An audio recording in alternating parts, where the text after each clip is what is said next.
아멘. 우리 옆에 분하고 인사하십시다. 안녕하세요. 반갑습니다. 주의 이름으로 환영합니다. 예, 성가대 찬양이 참 따뜻하다 그런 생각이 들었습니다.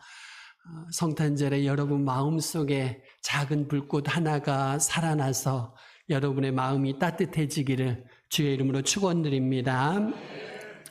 사람들은 자기 집안이 얼마나 대단한 가문인지 자랑하기를 좋아하지요.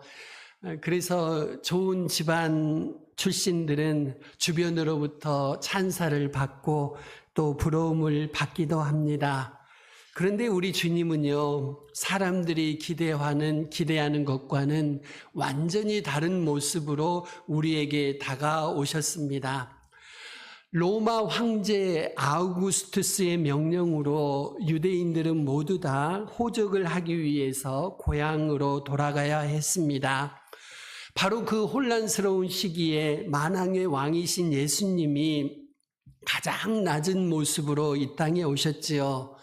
예수님은 로마의 지배를 받던 유대인 중에 한 사람으로 탄생하셨습니다. 더군다나 육신의 아버지인 요셉도 평범한 신분에 속했던 목수였고요. 경제적으로 그렇게 넉넉하지 못했습니다. 그들이 가난해서 예수님은 비좁고 냄새나는 마국간의 말구유에서 태어나셨지요. 마국간 말구유가 예수님의 첫 번째 요람이 되었던 것입니다. 그러니 이것은 육신을 입고 세상에 오신 예수님으로서는 아주 낮은 시작이었습니다. 예수님이 이렇게 낮은 곳에서 탄생하셨다는 사실은 오늘 우리에게 중요한 교훈을 주고 있습니다. 여러분, 예수님은 낮고 가난한 사람들의 삶을 누구보다도 완전히 공감하고 계십니다. 박노해 시인이 쓴 시 중에 그 사람도 그랬습니다 라는 시가 있는데 그 일부인데요. 이렇습니다. 집 없이 추운 이여 그 사람도 집이 없었습니다. 노동에 지친 이여 그 사람도 괴로운 노동자였습니다. 그 사람도 그러했듯이 당신도 그러할 것입니다. 이 세상에 작고 힘없는 사람 중에 하나인 당신 속에 그가 살아계시기 때문입니다. 여러분 안에 예수님이 살아계신 줄로 믿습니다. 힘없고 약한 여러분이지만 여러분 안에 힘없고 약한 모습으로 오신 예수님이 살아계신 줄로 믿습니다. 박노해 시인의 이 글처럼 예수님은 이 땅의 모든 낮은 사람들의 삶을 완전히 이해하셨습니다. 예수님은 낮은 곳에 오셔서 집 없어서 추운 사람, 노동에 지친 사람, 인정받지 못한 사람, 배신에 우는 사람, 쓰러져 우는 사람들의 마음을 가장 잘 아시는 분이 되셨습니다. 탄생에서 죽음에 이르기까지, 탄생에서 죽음의 순간에 이르시기까지 예수님은 고통받는 사람들과 함께 하셨던 것이지요. 주님은 제 마음을 아시는지요? 혹시 주님께 여러분이 이렇게 질문해 본 적이 있으신가요? 그 질문에 우리 주님은 대답하십니다. 그래, 나는 너의 마음을 너무나도 잘 알고 이해한다. 이렇게 예수님의 삶은 우리에게 깊은 위로가 되고 있습니다. 혹시 사회생활을 하시면서 흙수저라는 이유로 자존감이 바닥을 치고 학벌이나 가문 때문에 무시당하고 혼자 앉아서 울었던 적은 없으신지요? 그때 예수님이 여러분에게 말씀하십니다. 아무도 내 마음을 모를 거야. 여러분이 속으로 말씀하실 때 예수님이 여러분에게 말씀하시지요. 나는 너의 마음을 잘 알고 있고 네 마음속에 내가 있단다 말씀하고 계십니다. 예수님은 여러분의 마음을 너무 잘 알고 계십니다. 왜요? 예수님도 여러분처럼 세상에서 당해 보셨기 때문이지요. 광주라는 소도시에 살고 있는 우리는 잘 경험하지 못합니다. 청년들도 광주에서 살 때는 잘 모르지요. 그저 전대나 조대 아니면 이름 없는 대학을 나와도 여러분 별로 꿀리지 않지요. 그러다가 여러분 서울 경기도로 올라가면 완전히 세상이 다릅니다. 어디에 명함을 낼 수가 없습니다. 현타라고 그러지요. 현실적인 충격을 강하게 얻어맞습니다. 청년들이 고향을 떠나서 서울 경기도로 올라가면요, 극심한 현타에 맞고 거기서 일어나기에 상당한 시간이 걸리게 됩니다. 여러분, 예수님도 세상에서 당해 보셨습니다. 여러분이 당한 것 그 이상으로 당해 보셨습니다. 예수님의 고향 사람들이 이렇게 말했습니다. 이 사람은 우리 마을 목수 요셉의 아들이 아닌가. 어려서부터 우리가 잘 아는 사람인데 라면서 예수님은 그 사람들로부터, 고향 사람들로부터 무시와 배척을 당하셨지요. 여러분, 이 시간 예수님의 흑수저 이력을 성경에서 한번 확인해 보려고 합니다. 예수님의 사는 형편, 머리 둘 곳이 없었습니다. 누가복음 9장 58절은 말씀합니다. 같이 읽습니다. 시작. 예수께서 여우도 굴이 있고 공중의 새도 집이 있으되 인자는 머리 둘 곳이 없도다 하시고. 아멘. 예수님은 여기저기 전전하시면서 돌아다니면서 살았습니다. 머리 둘 곳조차 없으셨지요. 그래서 오늘 치솟는 집값 때문에, 전세난 때문에, 불안정한 주거 문제로 힘들어하는 이 시대 수많은 청년들 그리고 가장들의 마음을 예수님이 너무나 잘 아십니다. 예수님도 머리 둘 곳이 없으셨거든요. 가족들, 우리 예수님은 친형제들도 믿지 않았습니다. 요한복음 7장 5절은 이렇게 말씀합니다. 같이 읽습니다. 시작. 이는 그 형제들까지도 예수를 믿지 아니함이로라. 아멘. 형제들도 예수님을 믿지 않았어요. 친형제들조차도 예수님을 믿지 않았습니다. 그래서 가족에게 이해받지 못하고 외로움을 느끼는 여러분의 마음, 그분은 그 마음을 이미 다 겪어보셨습니다. 사회적인 지위, 예수님의 사회적인 지위, 평범한 목수였지요. 마가복음 6장 3절은 말씀합니다. 시작. 이 사람이 목수가 아니냐, 야고보와 요셉과 유다와 시몬의 형제가 아니냐, 그 누이들이 우리와 함께 여기 있지 아니하냐 하고 예수를 배척한지라. 아멘. 세상의 기준으로 볼 때 예수님은 그저 평범한 목수에 불과했습니다. 그래서 학벌로, 직업으로 평가받는 사회 현실 속에서 자신의 존재 가치에 대해서 고민하는 우리 청년들과 성도들의 아픔을 너무나 잘 알고 계시지요.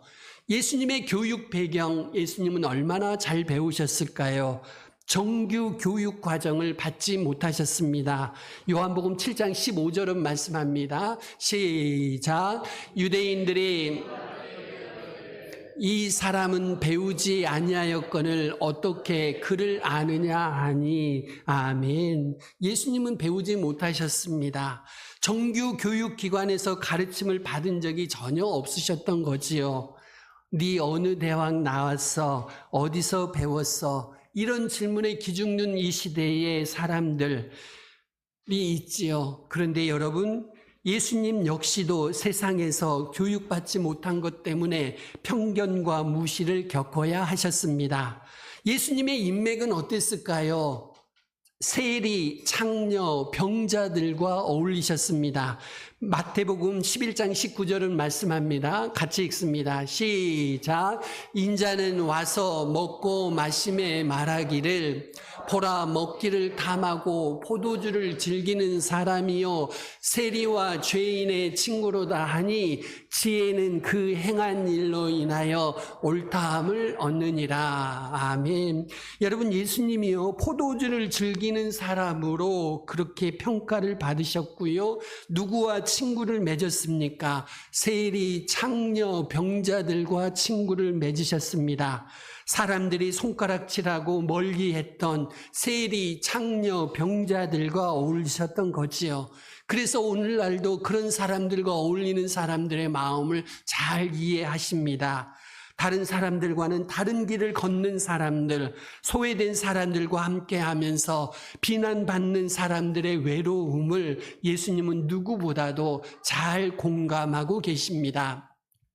그러면 예수님의 마지막은 어땠을까요? 십자가에서 정치범으로 처형을 받으셨지요. 마태복음 27장 50절은 말씀합니다. 마태복음 27장 50절 시작. 예수께서 크게 소리 지르시고 영원히 떠나시니라. 아멘. 예수님은 결국 정치범으로 몰렸습니다. 십자가형이라는 가장 비참한 죽음을 맞이하셨고요. 그래서 세상의 불의와 부당함에 꺾여서 좌절하는 여러분의 마음을 그분은 이미 가장 극심한 형태로 겪어보셨던 거지요. 그래서 세상의 기준으로 보자면 예수님은 완전히 흙수저였습니다. 이 세상에 사실 때 금수저로 다이아몬드 수저로 살지 않으셨고요. 완전한 흙수저셨습니다. 하지만 바로 그 낮아지심이 인류 최고의 반전의 승리를 이루셨던 거지요. 혹시 직장에서 왕따 당하고 계신가요? 예수님도 동료들로부터 비웃음을 당하셨습니다. 바알세불의 힘을 빌려서 귀신을 쫓아낸다고 하면서 종교 지도자들로부터 그분은 비웃음을 당하셨지요. 혹시 사업에 실패하셨는지요?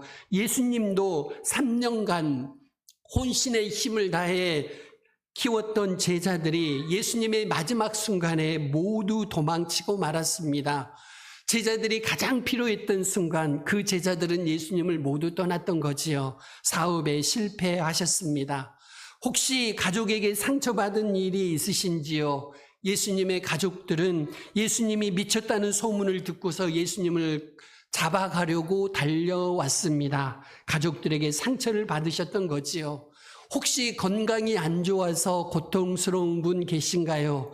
예수님도 십자가에서 극심한 고통을 겪으셨습니다. 엘리 엘리 라마 사박다니, 나의 하나님 어찌하여 나를 버리셨나이까. 예수님이 겪으셨던 고통은 그 정도였습니다. 절규할 만큼 힘든 고통을 경험하셨지요. 여러분, 그래서 예수님은 우리의 완전한 공감자가 되십니다. 이 모든 낮아짐을 직접 경험하셨으니까요. 그렇다면 왜 그렇게 예수님이 낮아지셨을까요? 우리를 완벽하게 이해하시려고, 우리를 완벽하게 공감하시려고, 우리와 완벽하게 같이 하시려고, 우리를 완벽하게 구원하시려고 예수님은 흙수저로 오셨고, 흙수저로 사셨고, 흙수저로 죽으셨습니다.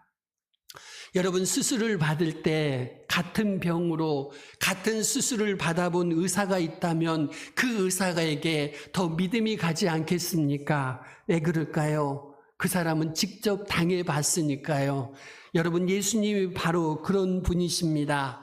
우리 인생의 모든 아픔과 실패를 직접 겪으셔서 우리의 가장 깊은 곳까지 이해하시는 인생의 전문이라고 할 수 있습니다.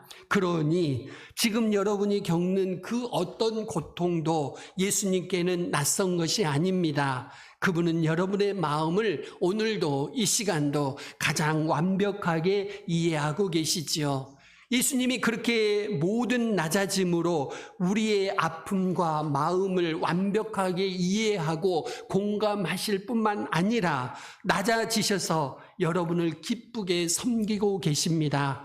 역전의 리더십을 실천하고 계시지요. 우리 주님이 이렇게 말씀하셨습니다. 오늘 본문 25절에서 마태복음 20장 25절에서 이렇게 말씀합니다. 같이 읽습니다. 시작.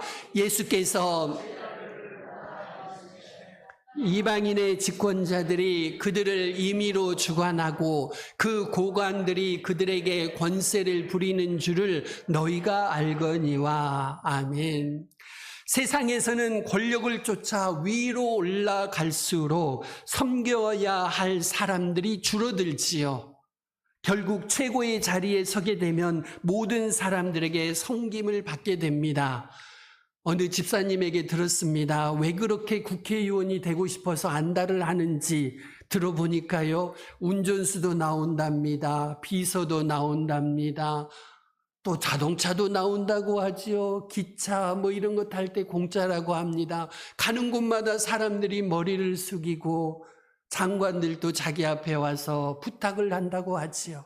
그러니 여러분, 이것을 알고 나면요, 국회의원을 하고 싶지 않은 사람이 없다고 해요. 저도 들은 이야기입니다. 높은 자리에 올라가서면은요, 사람들에게 섬김을 받는 겁니다. 사람들은 이런 자리를 성공이라고 생각하고 좋아하지요. 그런데 여러분, 이런 생각은 예수님의 제자들 가운데도 있었습니다. 세베대의 아들 야고보와 요한의 어머니가요, 예수님께 어느 날 찾아왔습니다. 그리고 청탁을 합니다. 자기 아들들 2명을 나중에 주님의 나라에서 우의정 좌의정으로 삼아달라고 청탁을 하러 왔어요. 그러니 예수님의 제자들 속에서도 그런 욕심이 있었던 거지요.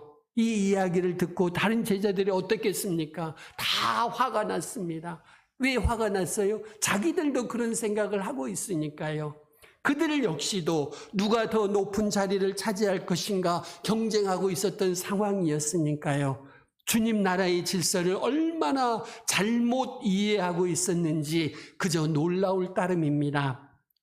그렇다면 하나님의 나라 교회의 지도자는 과연 누가 되어야 하겠습니까? 예수님의 대답은 제자들의 예상을 완전히 뒤엎는 대답이셨지요. 오늘 본문 26절과 27절은 이렇게 말씀합니다. 같이 읽습니다. 시작. 너희 중에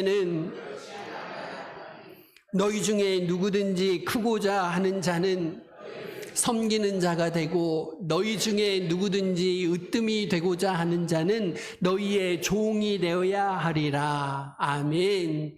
세상의 구조는 위로 올라가면 갈수록 섬기는 사람들이 줄어드는 피라미드 형태입니다.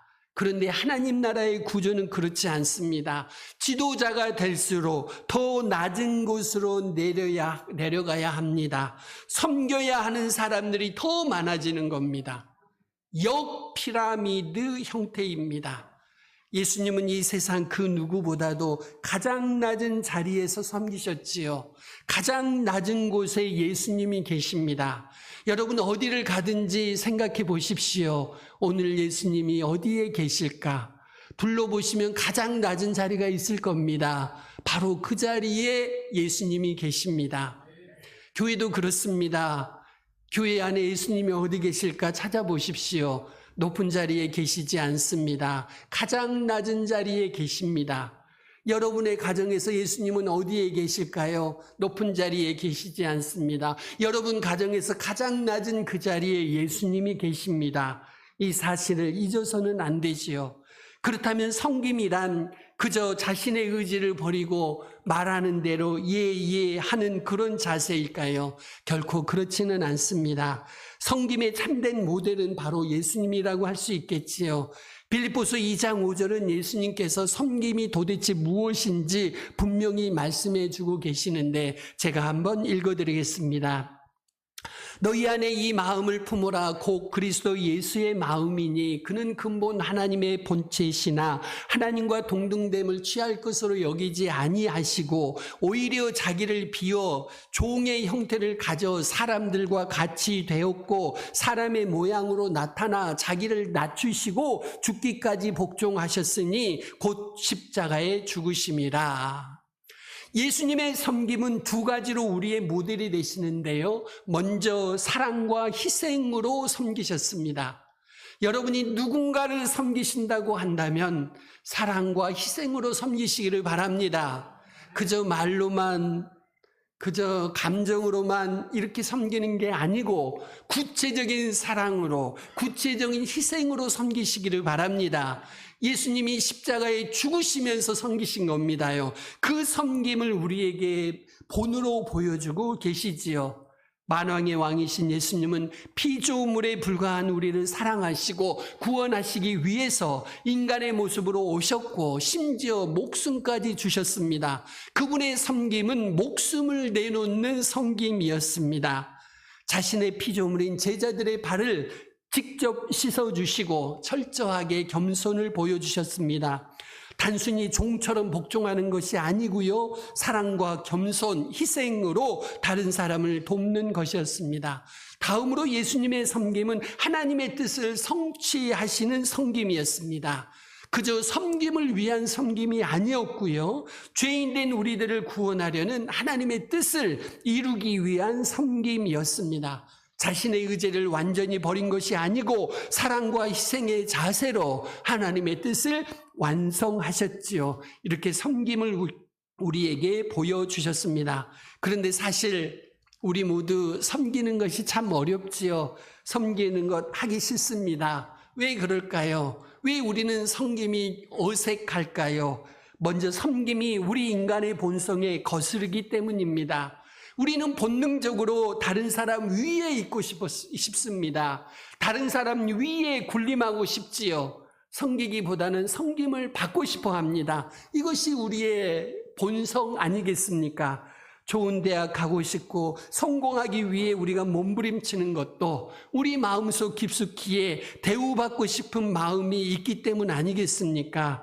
섬김은 바로 이러한 인간의 본성을 거스르는 일입니다. 그래서 섬김이 어렵습니다. 다음으로 섬김은 더디고 뒤처지게 보이기 때문입니다. 여러분, 누군가를 섬기는 모습을 보고 사람들은 저 사람은 좀 더디다, 뒤처진다, 그렇게 보이기 때문이라는 것이지요.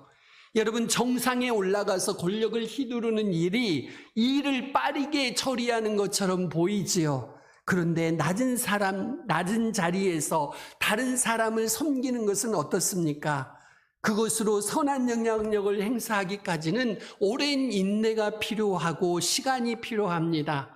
섬김으로 다른 사람들에게 선한 영향력을 보여주고 그들을 감동시키기에는 많은 시간과 인내가 필요하다는 것이지요.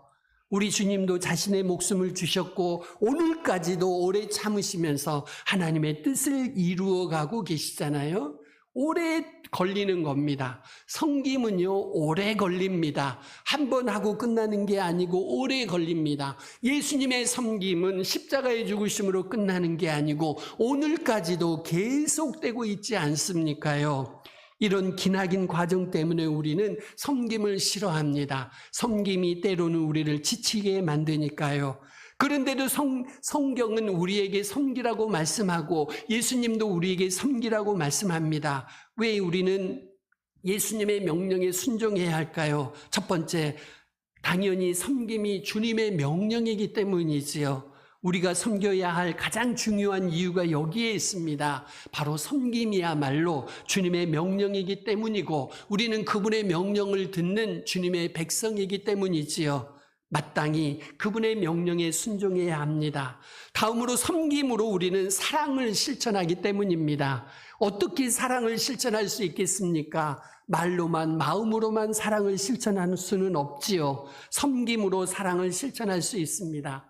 돌아보면 우리 사회에는요, 자기 주장을 펼치는 리더들은 많습니다. 하지만 진정으로 섬기는 리더는 갈수록 부족합니다. 여러분, 강압적으로 지휘하는 리더십은 일을 효율적으로 처리하는 것처럼 보이지요. 그런데 사회를 통합하고 치유하는 데는 효율의 부작용으로 상처를 남기게 됩니다. 사상적으로 분열된 우리 사회, 지역적으로 분열된 우리 사회를 하나로 모으는 힘은 바로 섬김의 리더십에서 나옵니다. 여러분의 가정을 온전히 하나로 만들기를 원하신가요? 먼저 섬기시기를 바랍니다. 여러분의 교회를 하나로 만들기를 원하시는가요? 여러분이 먼저 섬기시기를 바랍니다. 저와 여러분이 섬기는 자세로 내려갈 때 우리 교회는 더욱 아름다워질 줄로 믿습니다. 시간이 더 걸리겠지요. 오래 걸리고 힘들 것입니다. 하지만 겸손하게 지속적으로 섬길 때 우리는 하나가 될 것이고 우리가 서로를 아껴줄 수 있을 것입니다. 다음으로 섬기면 선한 영향력을 가진 지도자가 되기 때문이지요. 여러분, 주님께서는 섬기라고 하셨습니다. 하지만 이것이 끝까지 낮은 자리에 있으라는 그런 뜻은 아닙니다. 여러분, 섬기면 주님의 나라에서는요, 진정한 리더가 되고 으뜸이 되고 크게 될 것이라고 말씀하고 있지 않으신가요? 여러분, 우리가 섬길 때 우리는 높아질 것이고 우리는 으뜸이 될 줄로 믿습니다. 예수님이 그렇게 약속하셨으니까요. 이것이야말로 놀라운 반전의 약속이고 삶의 역전이라고 할 수 있습니다. 여러분, 섬겼더니 도리어 높여주시지요.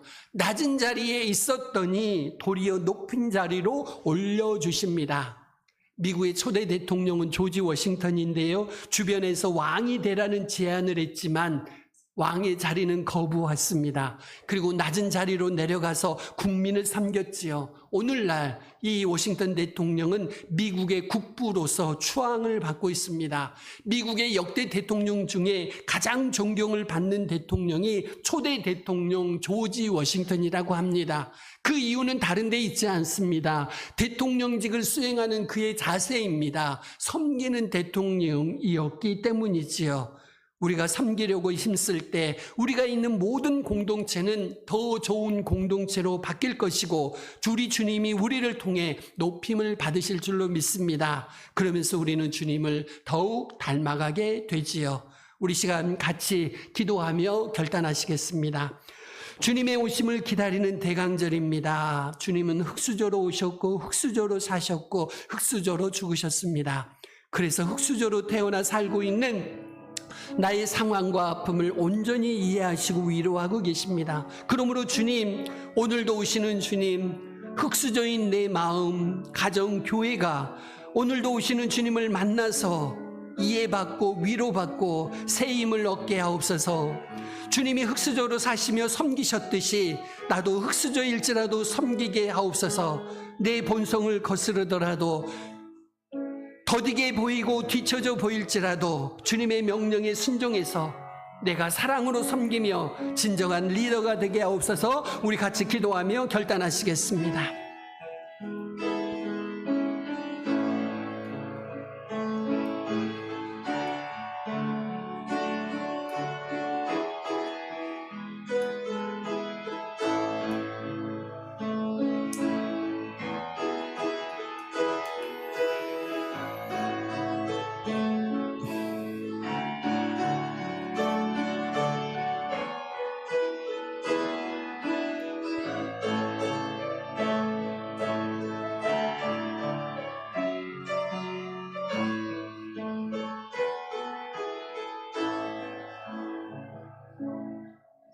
아버지 하나님, 흙수저로 태어나 사셨던 주님을 우리가 기다리고 있습니다. 흙수저로 태어나고 사셨던 주님을 만나서 이 대강과 성탄의 계절에 이해받으며 위로받으며 새 힘을 얻게 하옵소서. 또한 주님이 흙수저로 오셨지만 섬기셨듯이 나도 이 인생을 살아가면서 내 본성을 거슬러서라도 더디고 뒤처져 보일지라도 주님의 명령에 순종하며 섬기게 하옵소서. 내가 속한 공동체에서 진정한 리더가 되게 하옵소서. 예수님의 이름으로 기도합니다. 아멘.